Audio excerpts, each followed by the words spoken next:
Na Era do Espírito. Bom dia, ouvintes da Rádio Guarujá, AM 1420. Eu sou Admar Almeida Bernardes e hoje apresentarei o programa Na Era do Espírito, produzido pelo Centro Espírita Amor e Humildade do Apóstolo. Tema de hoje, 146 anos da desencarnação de Allan Kardec.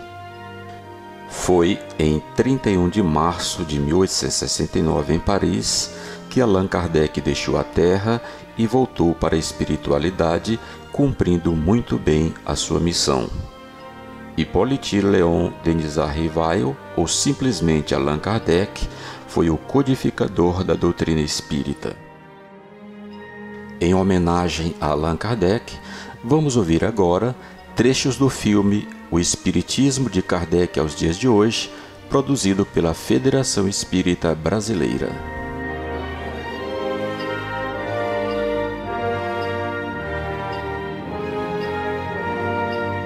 Foi em 1854 que pela primeira vez ouvi falar das mesas girantes. Eu estava, pois, diante de um fato inexplicado, aparentemente contrário às leis da natureza e que a minha razão repelia. Sabia apenas que as experiências eram realizadas em presença de pessoas honradas e dignas de fé. Foi nessas reuniões que comecei os meus estudos sérios de espiritismo. Menos ainda por meio de revelações do que de observações. Apliquei a essa nova ciência, como o fizera até então, o método experimental. Nunca elaborei teorias preconcebidas. Observava cuidadosamente, comparava, deduzia consequências.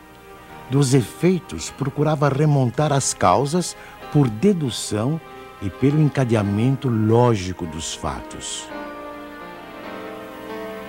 Um dos primeiros resultados que colhi das minhas observações foi que os espíritos, nada mais sendo do que a alma dos homens, não possuíam nem a plena sabedoria, nem a ciência integral. O saber de que dispunham se limitava ao grau que haviam alcançado de adiantamento. A opinião deles só tinha o valor de uma opinião pessoal. Esta constatação me preservou de acreditar na infalibilidade dos espíritos e me impediu de formular teorias prematuras, tendo por base o que fora dito por alguns deles. Dissessem eles o que dissessem, provaria a existência do mundo invisível ambiente. Já era um ponto essencial. Um imenso campo aberto às nossas explorações. O segundo ponto, não menos importante, é que aquela comunicação permitia que se conhecesse o estado desse mundo, seus costumes. Se assim podemos nos exprimir. No ano seguinte, em 1856, passei a frequentar também as reuniões espíritas que se celebravam em casa do Sr. Rustam. Eram sérias essas reuniões, que se realizavam com ordem. As perguntas fúteis haviam perdido todo atrativo para a maioria das pessoas. Quanto a mim, ia obtendo a resolução dos problemas que me interessavam, do ponto de vista da filosofia, da psicologia e da natureza do mundo invisível. Levava para cada sessão uma série de questões preparadas e metodicamente dispostas. Pouco a pouco, as sessões iam assumindo caráter muito diverso. Entre os assistentes contavam-se físicos, matemáticos, estudiosos e cientistas das mais diferentes áreas do conhecimento humano. Todos formulando perguntas, aprofundando temas e questões.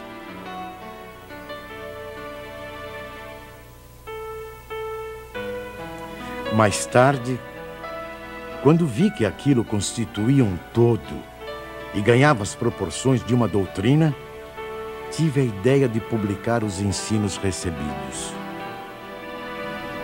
O meu trabalho, em grande parte, já estava concluído e tinha as proporções de um livro. Mas eu fazia questão de submetê-lo ao exame de outros espíritos, com o auxílio de diferentes médiuns. Mais de 10 médiuns participaram do trabalho. Da comparação e da fusão de todas as respostas coordenadas, classificadas e muitas vezes retocadas no silêncio da meditação, foi que eu organizei a primeira edição de O Livro dos Espíritos. Antes desse tipo de comunicação, o conhecimento humano se dividia radicalmente entre os mistérios divinos e a experiência terrena. A dialética espírita modifica essa ordem de coisas, mostrando a possibilidade de tratarmos os temas espirituais através da mesma razão que aplicamos às questões materiais. Assim, o Livro dos Espíritos se apresenta como um marco definitivo. Antes dele, tínhamos o espiritualismo utópico. Com ele, e depois dele, dentro dos ensinamentos da doutrina, temos o espiritualismo científico.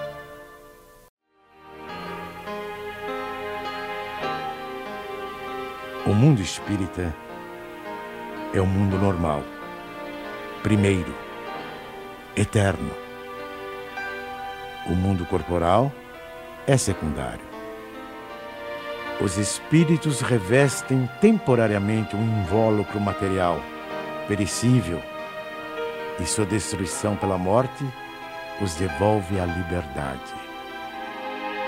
A alma é um espírito que encarnou e, portanto, um ser imaterial e individual que reside em nosso corpo e a ele sobrevive. Antes de se unir ao corpo, a alma é um dos seres inteligentes que povoam o mundo invisível. Ao revestir temporariamente um invólucro carnal, a alma adquire as condições materiais para se purificar e se esclarecer. A união da alma com o corpo começa na concepção, mas só se completa com o nascimento. O homem tem assim duas naturezas. Pelo corpo, participa da natureza dos animais, dos quais possui os instintos e o mesmo princípio vital. Pela alma, participa da natureza dos espíritos. O perispírito é uma espécie de laço semimaterial que une corpo e espírito. É preciso que seja assim, para que os dois possam se comunicar um com o outro. A morte é a destruição da parte mais grosseira. O espírito conserva o corpo etéreo, invisível para nós no seu estado normal, mas que ele pode tornar eventualmente visível e mesmo tangível, como se verifica nos fenômenos de aparição. O espírito não é, portanto, um ser abstrato, que só o pensamento pode conceber. É um ser real e definido.